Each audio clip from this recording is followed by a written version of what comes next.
adjust the volume while I talk to get the volume right. Tiny bit. Yeah, that sounds very Can you guys hear all right?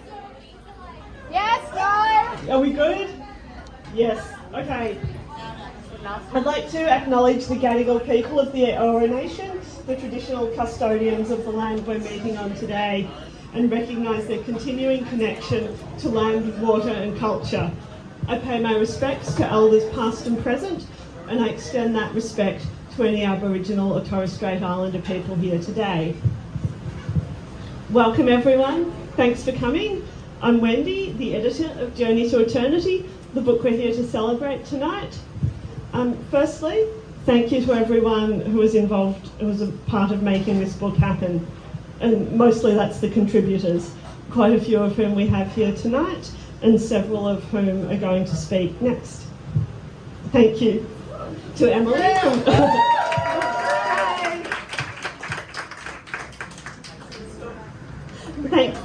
Thank you, Emily, from Climb and Wide, the organisation responsible for producing the book. And Em's going to speak a bit later too. And a huge thank you to our sponsors. We have the North Face, Climbing Anchors and Mammut sponsoring the book this year, which is amazing because they're all fantastic brands that we're really excited they wanted to be part of this. Climbing Anchors and Mammut sponsored the first book last year, and we were thrilled they wanted to be part of it this year. And then we had the North Face come on board too. Climbing Anchors is also selling the book in store. So, obviously buy copies here tonight, but if you need more later, you know where to get them. And thank you also to the Australian School of Mountaineering. There's a few people here from ASM tonight, and they've donated some amazing prizes to the door prize that we're going to draw later. And that's entry into their rope rescue skills course, which is an amazing skill that any climber would need. And yeah, if you want to know more about Australian School of Mountaineering, then go and talk to Brendan or anyone else in a yellow t-shirt tonight. And thank you also to Lisa and Kevin at the bar, the owners of the pub, who agreed to host us tonight.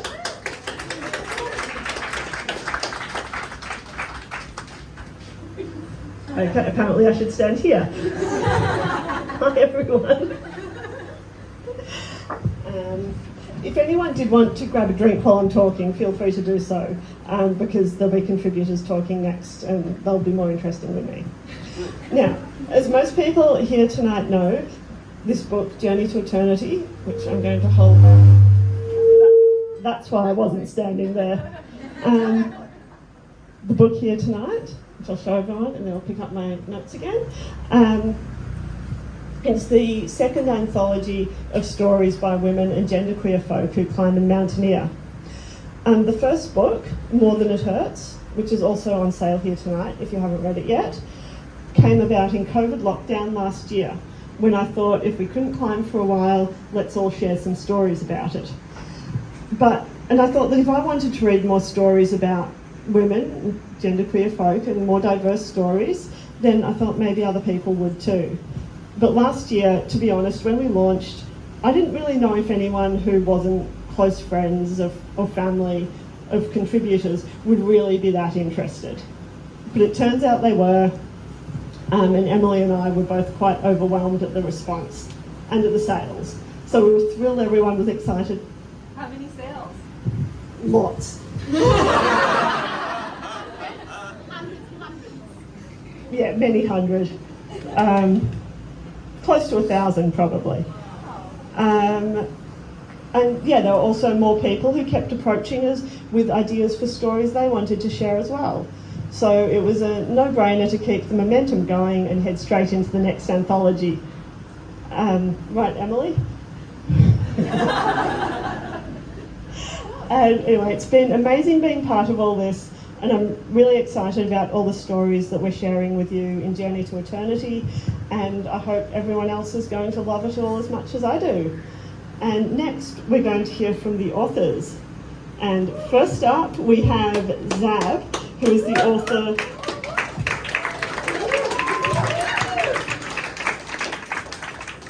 Zab's the author of the title story for the book, Journey to Eternity, which is an incredible story dealing with some really complex topics, and she's an amazing writer and an amazing human being.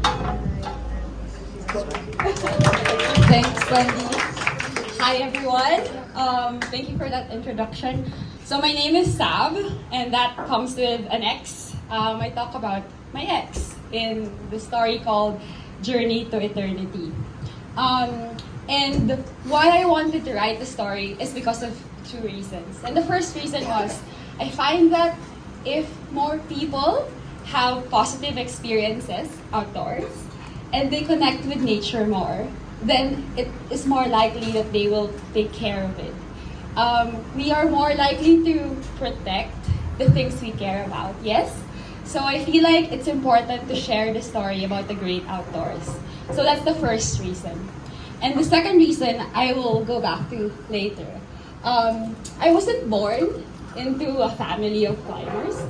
Summer vacations were not spent camping or hiking, swimming in lakes. So I was very much new. I'm very much new to this world.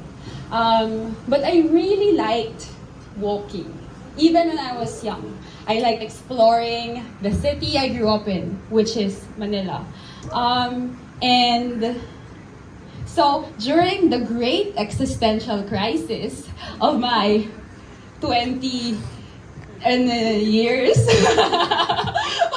during my great quarter life crisis, I decided that I would walk to the Everest base camp and the surrounding regions of Sagarmatha. And I really liked that walk. It went swimmingly. I was fascinated with the mountains, and it was really my first time being outdoors. It was intense. And I think what I took away from that is this experience of this beautiful mountain, this independent, freestanding, 6,820 meter mountain called Ama Dablam. It hit me like when you would walk on an alley and you would walk through a corner, and then this attractive woman or man just sort of like is in your face, and you forget how to breathe, and you forget how to walk or be. So that was my experience of Ama Dablam. I couldn't get it out of my head. And so what I did when I finished the trip was to ask Google, how do you walk to Ama Dablam? Well, Google recommended walking is not an ideal mode of transportation for this mountain. Google recommended that I learn climbing. And that was how I started to think of this hobby lifestyle that has now been part of my life. That was 2017. I did not start climbing immediately because I fell in love with my ex.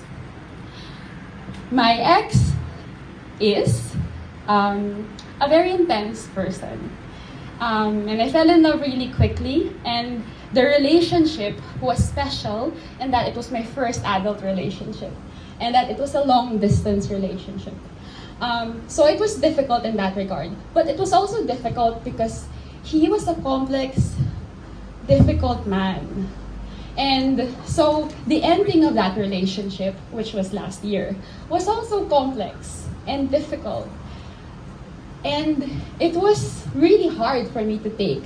Suddenly, I find myself in this new continent with no family, no friends, in the middle of a pandemic, and I didn't know what to do. So I picked up climbing. Or well, climbing picked me up and refused to take me down. So that's what happened. And so, what is eternity and how does that connect to all of this? When I climbed eternity last winter, I had my first trad lead 3 months prior, and I didn't know if I could manage the route because the last climb, the hardest climb I've climbed since was Watchtower Crack in Arapiles. So I really didn't know that it would go, but it went. So I was really ecstatic about it because that climb gave me a sense of empowerment. That strong and brave were concepts that were not told to me, but concepts that I knew of me. So it was a really powerful climb for me. And so, why write about it? Why share it? I'm an analyst, so let's go with some statistics. 1 in 6 women in Australia experience intimate partner violence. The numbers for the global average, according to the World Health Organization, is 1 in 3. 1 in 3 women will experience intimate partner violence. And so I felt like I could contribute something to this conversation. I felt that I could give something. If you pick it up and you don't like my story and you rant about it to your friend, that's okay. At least the conversation has started or begun. Because there are certain things that we refuse to talk about, but is there. There are 5 women friends with me today. So I think that statistic is quite accurate. But that's fallacy, but anyway. So that's why I decided to write about the story and share it. Some of my friends were concerned about the risks and the safety about it, but I decided that it would be better to use what I had in me to promote something that's important. And I feel that in that way, I would have given back to this community who was so generous to me. So that, in that book is a piece of my journey. And I'm giving it to you for free. Wait, it's not free. No, it's not free. It's around $30 in climbing anchors. Yes. So, someone take off this mic before I just... Thank you. Thank you.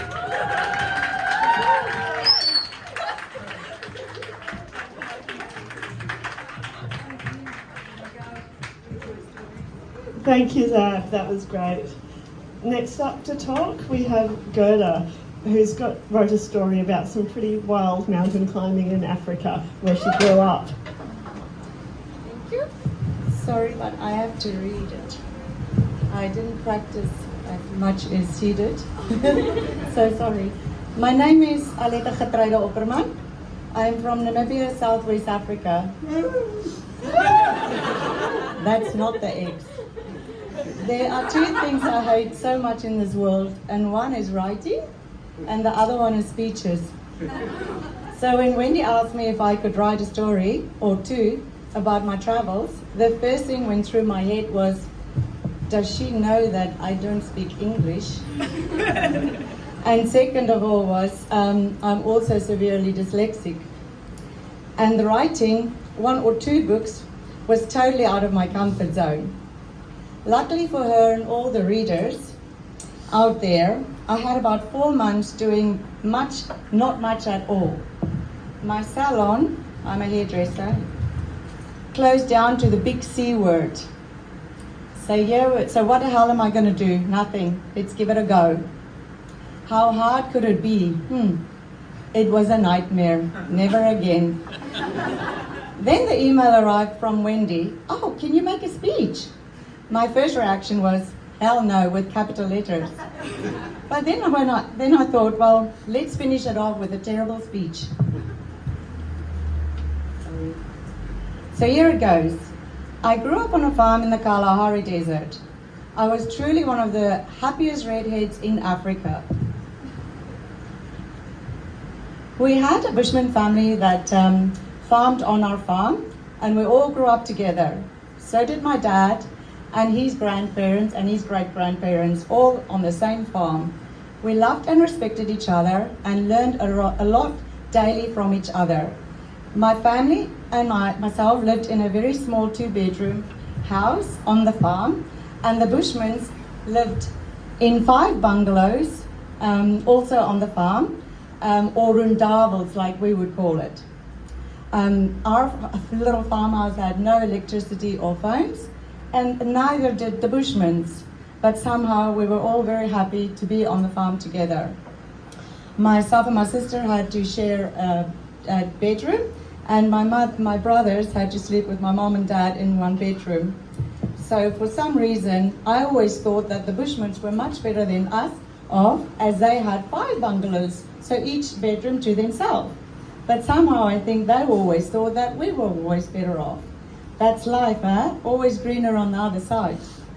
So on the farm is where I found the love for outdoors started. So whether I hike in Switzerland or Swaziland, I need a turn pager.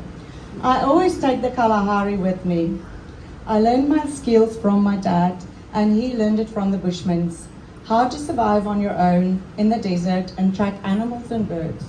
My father and my family did not like hunting on the farm, so we only tracked them not to eat. We always let them go. My 3 stories in the book is about trekking through the African mountains. The first one was the Seminen Mountains in Ethiopia, and the second one was the beautiful Kilimanjaro that I always wanted to climb since I was a little girl. And then it was the monster, the Drakensberg in South Africa. I have learned through my years of hiking and climbing that the mountains I dread the most is 99% of the time the most enjoyable mountains. And the ones that I think will be easy somehow turns to be the most horrible and unenjoyable ones. So it does not matter if you hike high or low, or long, or low and short. It can be a total different story for every single person. So follow your heart and your dreams, and remember that my story and my experiences will not be yours. So don't get put off by my stories. Or other people's, and make and create your own experiences. Thank you very much, Wendy, for letting us tell our stories in my own broken English. And sorry that you had to work so hard to edit all my stories. Thank you. Thank you, Gerda. Next up we have Tara Rome, who you may have actually heard of before from their record-setting solo trek all around Australia. And they're up now to tell you about some other adventures. Thanks, Wendy. Yes, I walked around Australia, but an older expedition that I did was in the Himalaya. But it came about by trying to plan one into Morocco, in the Atlas Mountains, and a few other places where the doors just weren't opened for visas. So while I was preparing for these expeditions, I picked up a book in the public library by Sorrel Wilby, Across the Top. Who else has read Across the Top by Sorrel Wilby? If you see it, grab it. It's amazing. She is an incredible woman. She was the first person to do a full traverse of the Himalaya, 6,500 kilometres. You don't hear about her very often. But her book inspired me to, instead of trying for these other places which weren't open at the time, to start planning my trip to the Himalaya. And I walked in Kashmir, Karakoram, up near Darjeeling, those sections, but I also went to Nepal. That morning I didn't actually know I was going to Nepal. I met some backpackers and they said, "Where are you going?" I was, where was I? I was at a Mecca, and it was one of the areas, where the holy rivers, Yamuna and Ganges, joined down there, and I was just visiting to pay my respects, and these backpackers said, "Do you want to go to Nepal with us?" Okay. So we split the cost of a 4-wheel drive taxi and went to Nepal. And before I knew it, I was up in Annapurna, because that was just a natural flow to keep on catching the buses that were going in the direction towards the mountains. I hit the track up to Annapurna Base Camp, and very quickly our family started to adopt me into their journey back to their hometown, which was Gandruk.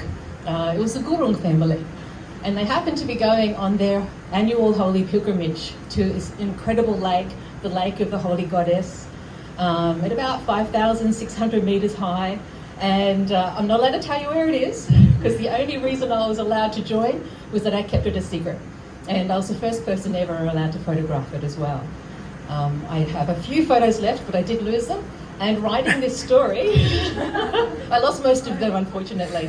So this story is the first time I've actually been able to tell it in full, from the beginning of the trek on the Annapurna Base Camp track, right up to the Holy Lake. And then I went on to finish that trek at Annapurna Base Camp and watch the massive avalanches. It was just incredible. I'm not a natural mountaineer, but I have had a go and I really enjoy it, and the mountains are my element and I spend a lot of time in them. And thank you very much for giving me the opportunity to tell this story, and I hope you enjoy it. Thank you very much, Tara.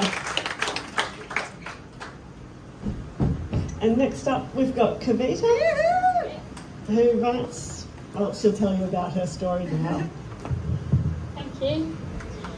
First of all, I want to thank Wendy because I have seen not just the work in this book, also for the first book. And I was coordinating, working on the cover for the first book. And Emily, you guys have put a lot of work in bringing all these room full of people together. So thanks for that. Maybe one cheer, yeah? Woo! Now, starting with my story, I think, all right, so I'm a bit overwhelmed after hearing all the amazing speeches, and I'm not a speaker, just so you know.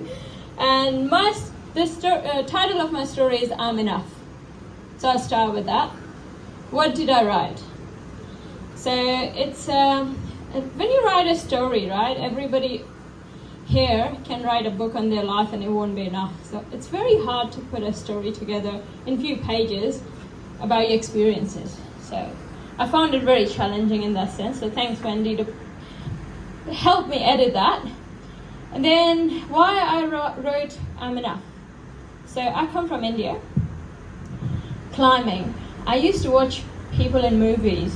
I was like, these foreigners, I don't know why they do it. Do they get paid to do all these climbing, mountaineering?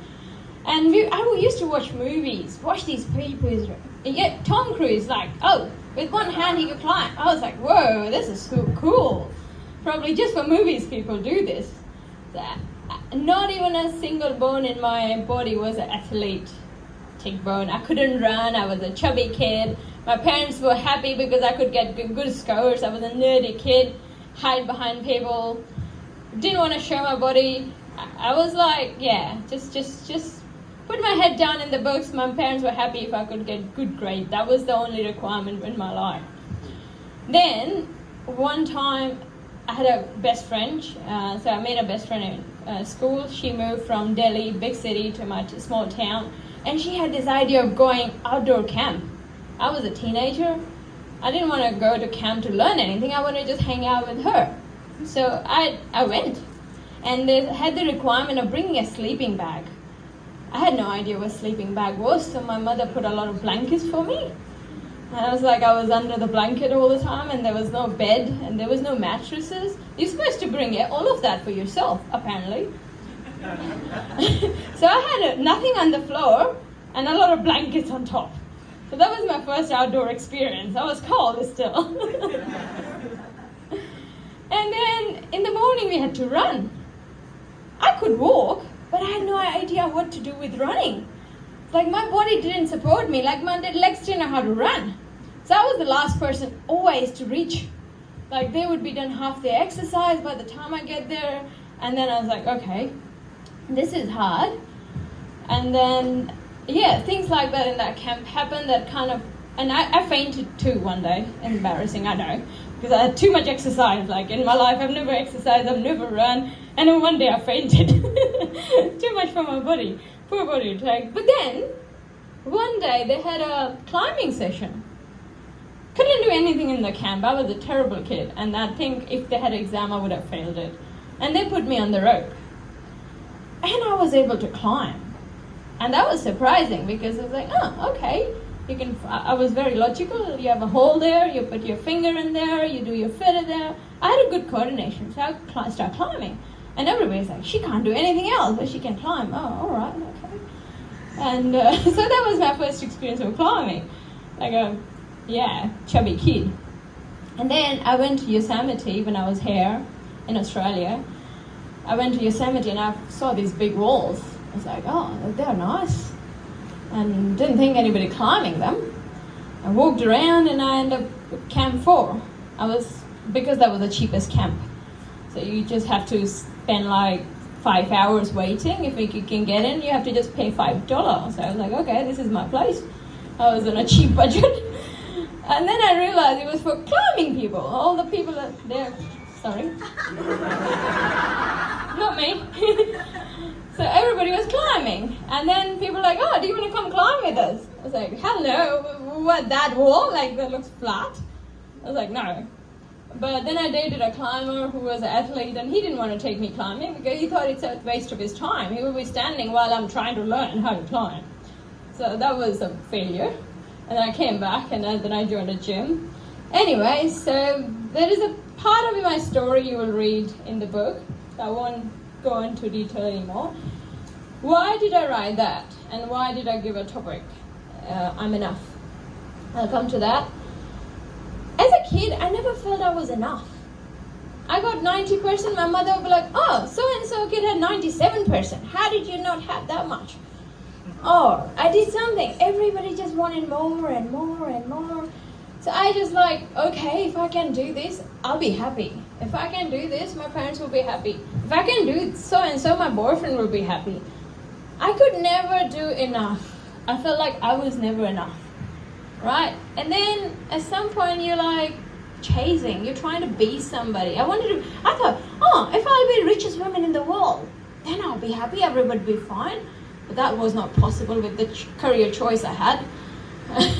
Working in IT, I don't think you can get that rich.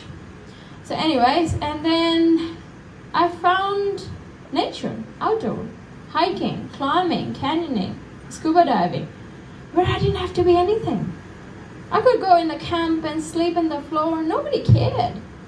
I didn't have to be anything. And that was the feeling, one of the hikes I did, overland track. I think that's still, I've hiked across Switzerland, across the whole country. I've done a lot of stuff. But that one hike, I had that feeling for the first time. I had my backpack, everything in my bag. I have all my food. I didn't need anything in the world. I didn't need my phone. I didn't need transport. I didn't need money. Everything was on me. I just had to put one foot next to each other and just keep moving. And every night I had this feeling of satisfaction that I'm enough. I don't need to be the best climber in the world. I don't need to climb the highest mountain. Whatever I do, I'm okay. I don't need to prove myself to anyone. And that was the realization. I thought, it's not just in India. Yes, India you have to prove a lot of things, but so in other countries. I feel like a lot of us always, every day, trying to strive to be somebody, trying to please someone, trying to be someone. And that kind of feeling, I thought, if I could share my story, if a person who could never run, never could touch my toe, I don't think I can still touch them, can do stuff in my life, and so can you. And I was like, so just remember you're enough. And that's what I wanted to share my story with you guys. Thank you.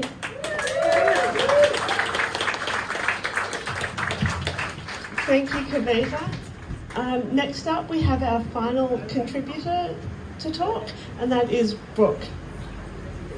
She's on her way now.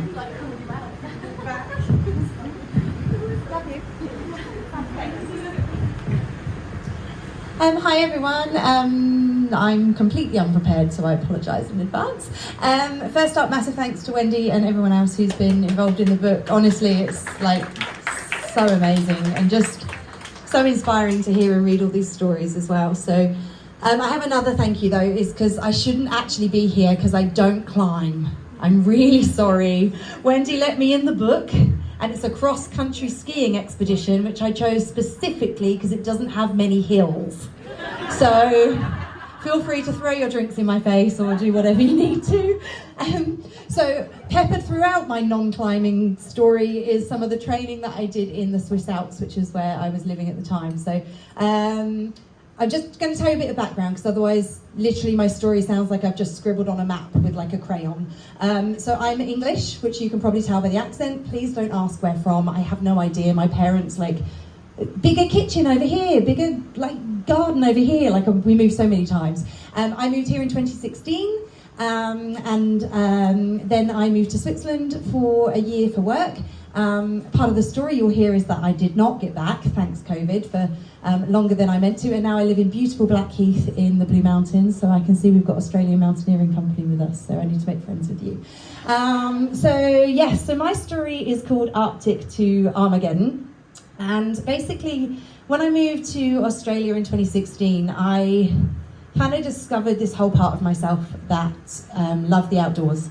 I started hiking. I also did the Tasmanian Overland Track with that girl over there in the corner, hi Jo, who's favourite person in the world. And it just kind of unlocked this side of me. I have suffered from very bad anxiety, a bit of agoraphobia and massive panic attacks my whole life, which I hide through humour and being really loud and obnoxious, and then just go home and sit quietly in a corner for a few days. And yeah, I came over here and I started hiking and camping, and like discovered you can put everything you need in a backpack, and like once saw a brown snake and tried to poke it because I thought it was pretty.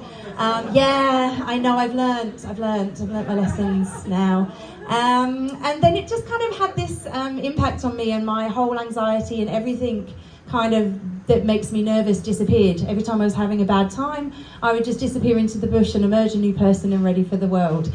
So when I was offered a job in Switzerland randomly, and they literally told me during the interview, they turned the screen around and they pointed it across Lac Le Mans, Lake Geneva, to the French Alps, and they were like, this is where your office would be for 12 months. I was like, okay, I'm getting on the plane. So I got on the plane, and then when I got there, I realised I'm really not very Swiss. Loud and obnoxious, not so good over there. Did me well here and in England, not so much there. So I didn't settle in very well culturally. Beautiful country, beautiful people wasn't for me. And I just started falling in love with the outdoors even more. I'd pack up on a Friday, I'd go into the Alps, I would just hike and explore as much as I could in the mountains. But I wanted something bigger. I was also working for a university that's affiliated with the Olympics, so I was surrounded by proper athletes, unlike people like me who just like to walk really, really slowly away from people. These were like really, really hardcore athletes, like ex-Olympians retraining. So I was like, right, I can do something big. So I came across this women's expedition to ski 250 kilometres across Finnmark Plateau in Arctic Norway. So I spent 6 months training, pulling Trevor and Tim around. They're not ex-boyfriends, they are tyres. Currently shacked up with another guy in Switzerland who I left them to. And I basically just for the first time in my life put myself fully into fitness and into sport. And as someone who kind of, I was that typical kind of fat, thinking I was fat anyway, nervous, like non-sporty kind of, bookish girl that just did nothing. I realised that actually if you put your mind to something and you're excited about it, you can actually achieve something. So yes, I did this expedition. It was minus 35 at the coldest. Turns out I also really run very hot. I just wore a waterproof and like a string vest, and everyone else was freezing cold, and I'm like, this is so nice. It's part of the reason I moved to Blackheath, because it's got the coldest temperature in the mountains. It was 4 degrees last week. It was so nice. Yes, so it was minus 35. It was 90-kilometre winds. We basically pulled a 60-kilo sled behind us for 14 days. It was an incredible group of women. We did go up and down some hills. I had a very good technique, which consisted mainly of just swearing a lot on the way up and falling down on the way down. But yeah, also we left on the 1st of March. So I don't know if any of you remember what happened in March 2020. But we were out of signal for 10 days. We'd heard about this C word like floating around in the press, but didn't really think anything of it. Day 10 we called in for a weather report, and they were like, get the hell out of Norway, you need to get out, like all tourists need to leave. And we're like, well, we're in the middle of a blizzard, 3 days skiing from anything.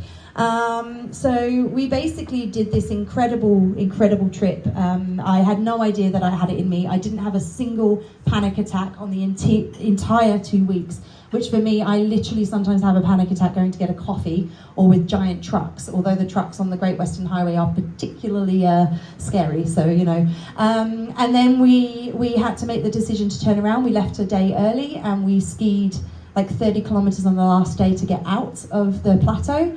And basically just skied back into COVID. So all flights were cancelled. EasyJet, I don't know if anyone here knows of EasyJet. We're sorry, your flight has been cancelled. The current wait to speak to a person is 52 hours. That was the message for me when I got out. So we had to kind of drive to the nearest airport, jump on a flight. I got stuck in the UK in March, couldn't get back to Switzerland. Only had ski stuff during England's only heat wave in years. years. So I was wearing thermals in a random man's empty apartment because I had nowhere else to go and he heard about my plight through Facebook.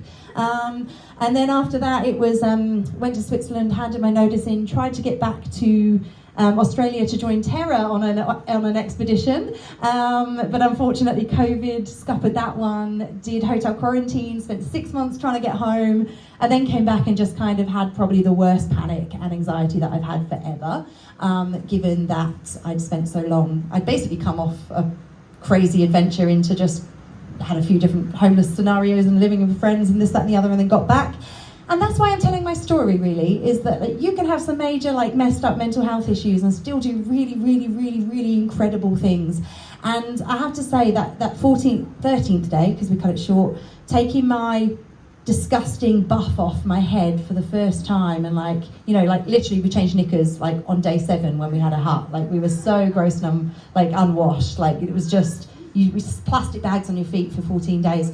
I have never felt more strong, more beautiful, more capable, more any nice adjective than you can give than that day 14 when I just didn't know that I could ever achieve anything like that. And I think right now, a lot of people are coming out of COVID with some really, really strong issues, even if you haven't been through any of the lockdowns like I have. And just even if you manage to go for a half-day hike, even if you manage to go for a wild swim in an ocean pool on a Sunday morning when it's raining, what it can do to reconnect you and make you realise what you're capable of is really important. So that's why I'm telling my story. And I'm going to end on a positive note because that got really dark and I didn't mean it to, but I wasn't prepared. So here is 3 tips if you ever plan to do one of these adventures yourself. Number 1, women learn how to squat. And always squat facing the wind or the pee comes up and goes into your face. Don't do that on day 3 like I did because you don't have any other clothes. Number 2, learn how to dig. Similar toilet scenario. Digging is really painful in the snow, and you've got to dig a lot. You've got to dig toilets, you've got to dig walls, you've got to dig the little hole for when you get in your tent. Did not train for that, was very, very, very tired, to the point where people would no longer let me dig toilets because they were just a giant disappointment. And number 3, do everything you can in the 6 months. Forget about dragging tyres around. Put mittens on and do everything you can wearing mittens. Because I literally could not function, and all the Scottish girls were literally tying their laces with mittens on. I have no idea how they functioned. So that's it from me. Please buy the book and support everyone's great work, and thank you so much for everything. Bye. Thank you, Brooke. We have one more quick speaker before we do the door prize. Iris, you're up. Thanks, Wendy. And before everybody reads my story and says it as Iris, sorry, Wendy, it's Iris. But you will forget, as everyone does, and I will remind you again, so don't worry about that. I was not supposed to speak, but I was really, really inspired by the beautiful stories of all of my fellow contributors. So I thought I'd say a few words, but I will keep it very, very short, I promise.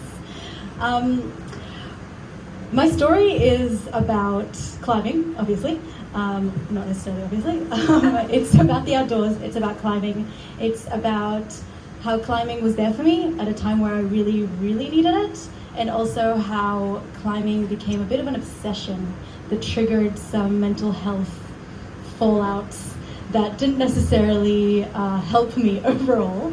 And it's also about how climbing was, again, there for me when I was dealing with those fallouts. And the ups and downs, no pun intended, of climbing in general. When I read the first book, More Than It Hurts, I'm a very, very avid reader and a total nerd, and I tend to just inhale books, and I did that with More Than It Hurts. And then I went and I Facebook stalked Wind and Climb because I had never heard about it before. And my Facebook stalking led me to the realization that they were calling for contributors for a second book. And my friends who know me will also know that I love writing.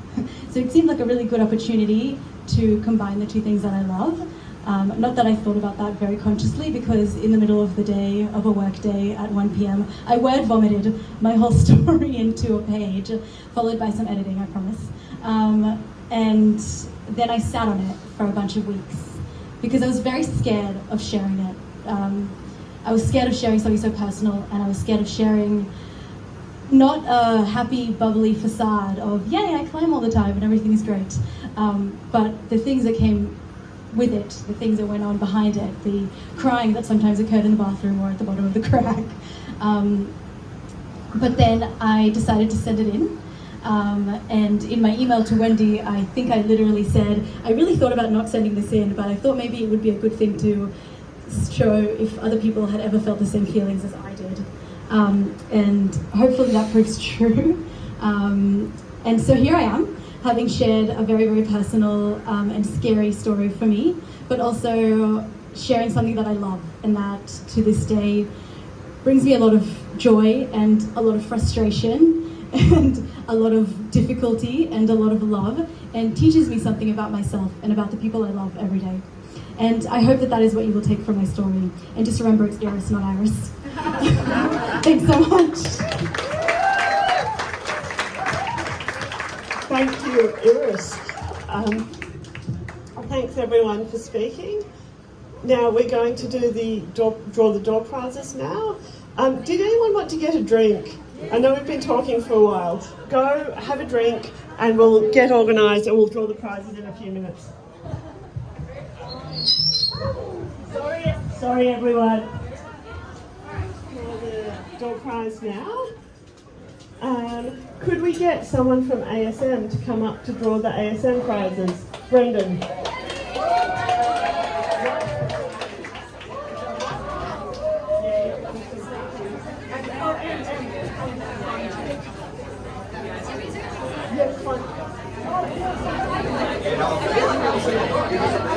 Alright, we're just, so to recap the draw prizes for tonight. Sorry again. So the prizes up for grabs tonight, the Australian School of Mountaineering is giving 4 entries into their Climbers Rescue course. Each course is worth $450 each.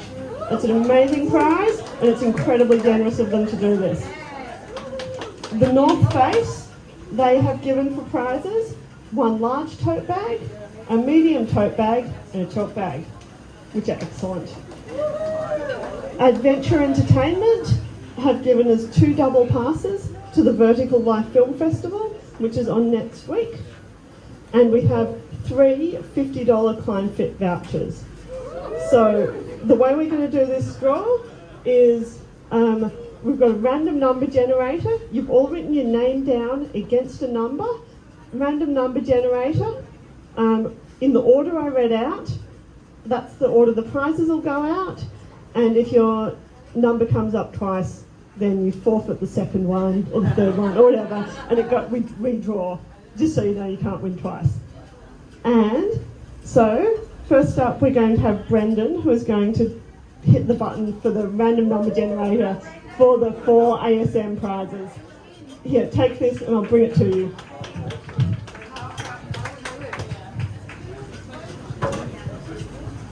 Okay, 1 to 49, and please press generate. Okay, so we're pressing generate, people. Number 30. Have we got a number 30 in the house? Yeah, No? press the next one. Oh, hold on. Okay, we'll generate again. 45. It's okay, I'll tell you, I promise. Apparently Wendy knows everyone's numbers. Yeah, I've got it. Generate. Number 1. Well, congratulations to me. Number 23. So, as congratulations to Peter, he is number 1. Well done, Peter. Taking the sheet around. 20, where are we? Hang on. Number 30 is Jerica. Go Jerica. Number 45 is Carolee Kirk. No, we'll draw that one again. She's a rope rescue instructor herself for ASM. Well done, Kerry Lee. I'll generate again. Thank you. Number 12. Alright. So, All right, hang on. I'm getting there, guys. Sorry. We have. Peter, come and grab your thing. I've got my thing. Oh, very good. You're one step ahead of me. Number 12 is Kevin Skelly. Kevin, do you want your rope rescue course, Kevin? Everyone wants a rope rescue course, Kevin. Would you like us to redraw, Kevin? Would you like to enter the climbing world? Okay. Okay, so Kevin's declined. 18 Number 18. is Gerda.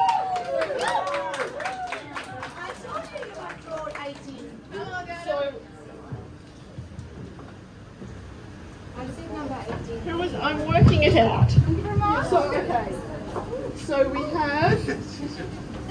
we have Peter Rhodey, Gerda. Thank you. Yeah, I'm getting there. Evelyn, who scrawled their name down, but it starts with a V. Yes. Ah, hello. That's excellent. And Jerica. All right.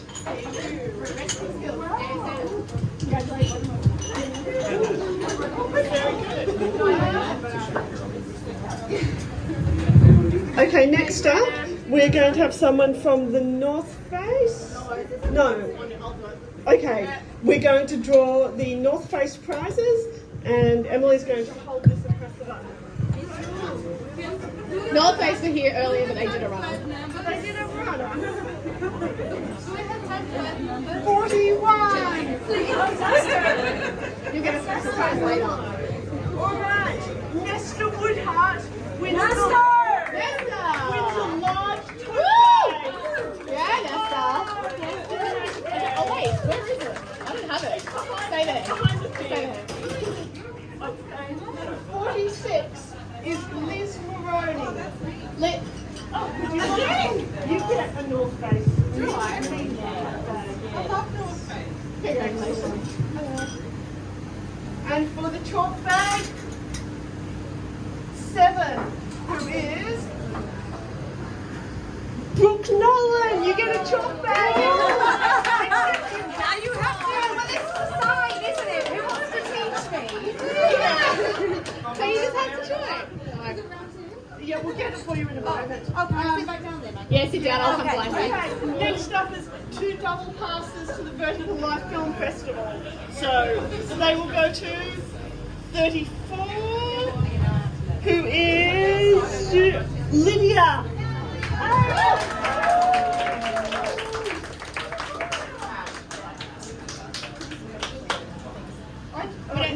We don't actually have a printout, so congratulations! I'll send you an email.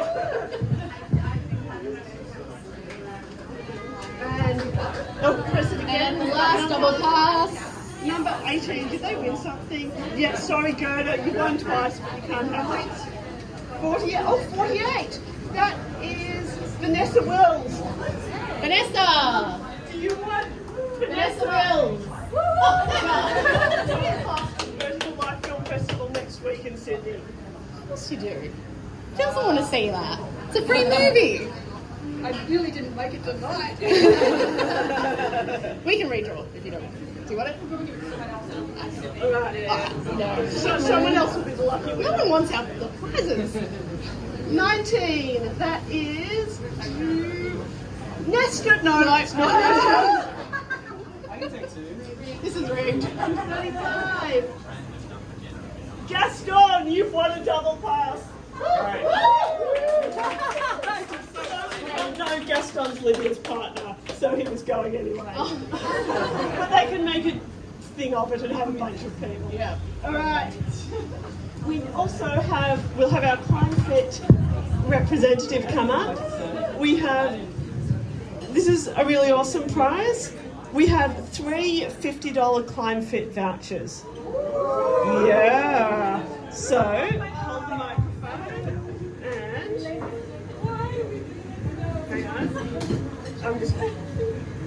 And press the generate button. Okay. And then 14. 14. Before we forget. forget her forehead We haven't forgotten you. is Sally Millard. You can come and get a thing now. Emily's going to write it. Congratulations.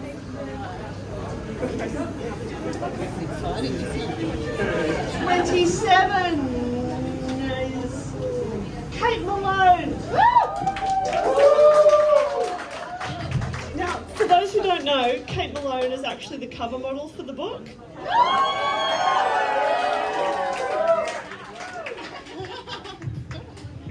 Be proud. You look awesome.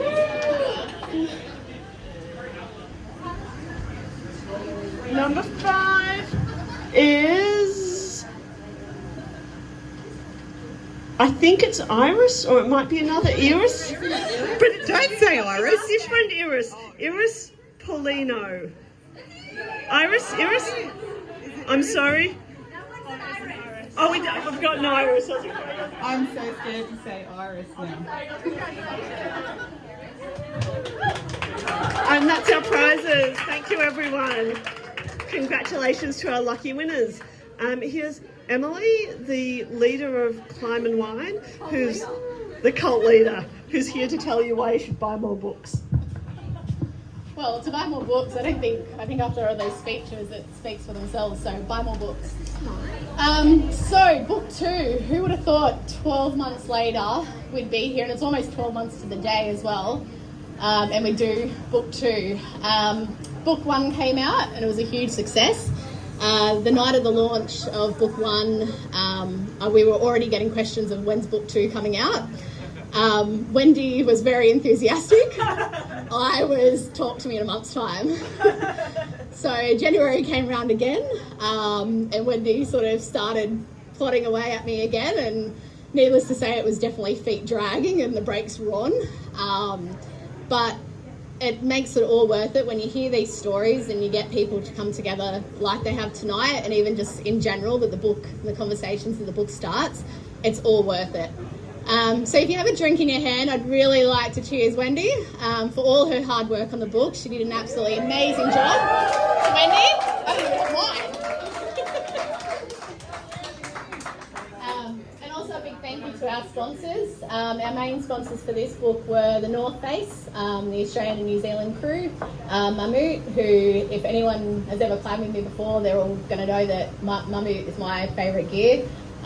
It's definitely what I started learning on when I first started mountaineering in South America. Everything was Mammut, and it's my favourite. Any gear suggestions, just check that out. But also North Face for clothing. And also Climbing Anchors. So Climbing Anchors, woo! So Climbing Anchors, a special shout out because they were the ones that backed us all the way with believing that we could pull this off.